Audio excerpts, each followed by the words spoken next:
Ridwan Kamil itu gimana sih Pak tata kelolanya? Ya, pertama saya membaca di medsos Pak Gubernur menyampaikan bahwa dalam tata kelola penanggulangan pencegahan COVID-19 yang ada di Kota Bekasi, kita mendapatkan predikat terbaik. Nah, memang dari sejak awal pertengahan Maret, sejak kita melakukan darurat bencana COVID sampai dengan melakukan adaptasi tatanan hidup baru, kita itu bekerja sama dengan Polres, bekerja sama dengan Dandim, Muspika, sampai dengan Binmas dan Babinsa. Nah, kerangkanya apa? Kerangkanya adalah isolasi kawasan mandiri, kawasan kecil di RT dan di RW.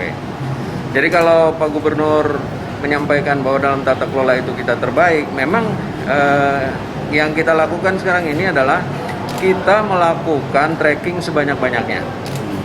Ya, dari daerah-daerah perbatasan dengan DKI, perbatasan dengan Depok, Bogor, di RW-RW yang tingkat penyebarannya tinggi kita tracking. Dan kemampuan infrastruktur kita juga cukup baik. Pertama, di rumah sakit kelas D kita ada 3, Jati Sampurna, Pondok Gede, Bantar Gebang. Semuanya punya alat PCR, semuanya punya ruang untuk isolasi.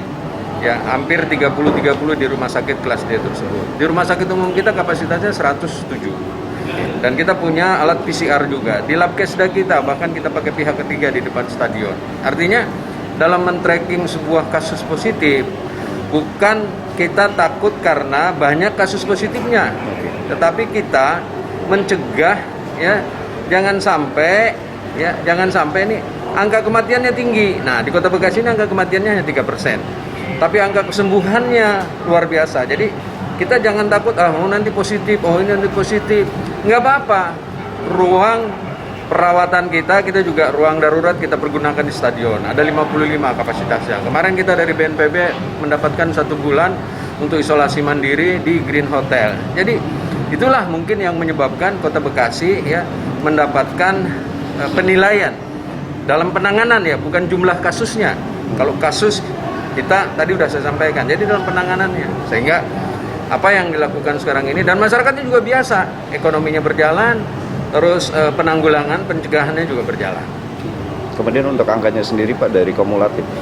Angkanya itu sekarang ini kalau yang terkonfirmasi itu ada sekitar 6 ribuan, 6 ribuan terkonfirmasi, yang meninggal ada 140-an, tapi angka meninggal tadi kan berarti sangat rendah. Tapi angka kesembuhannya hampir 86%. Jadi jauh di atas rata-rata yang diprediksi oleh WHO dan juga oleh nasional. Kemudian Pak, untuk secara perekonomian sendiri gimana Pak di Kota Bekasi? Ekonomi kita bagus, tidak sampai minus, bahkan setelah refocusing kita bisa meningkatkan sampai dengan 10% pendapatan. Artinya di banyak daerah, bahkan nasional kan juga 0,0, artinya hampir menjadi resesi. Nah, kita masih bisa di angka 10%. Sejak terjadi refocusing di bulan Maret sampai dengan bulan Juli.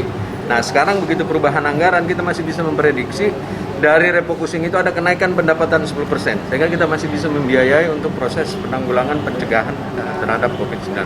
Pak, bisa diulangi, dijabarkan lagi untuk standar WHO-nya sendiri di Kota Bekasi, apakah sudah memenuhi standar? Kalau tadi angka kesembuhannya kita di atas, sekitar 70-an, kita 80-an. Terus angka kematiannya juga, kalau dianggap reproduksinya tinggi, karena tadi positifnya ini, menurut saya, itu memang kita sedang melakukan tracking, kita sedang melakukan pemetaan.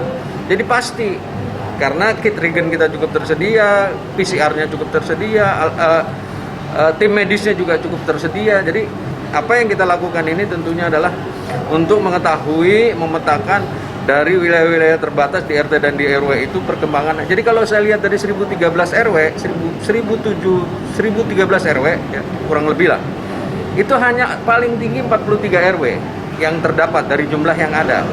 Artinya kan tidak sampai 10% jumlah RW. Kalau kelurahan fluktuatif lah, fluktuatif karena penyebaran ini kan juga transmisi. Jadi 34 itu yang terdampak COVID itu? 34. Tadi Bapak sebutkan itu dari 1000. Dari 1000, 43-an RW. 43 RW. Jadi tidak sampai 10%. Baik. Ya. Oke Pak, makasih banyak Pak. Sudah. 43 RW terakhir.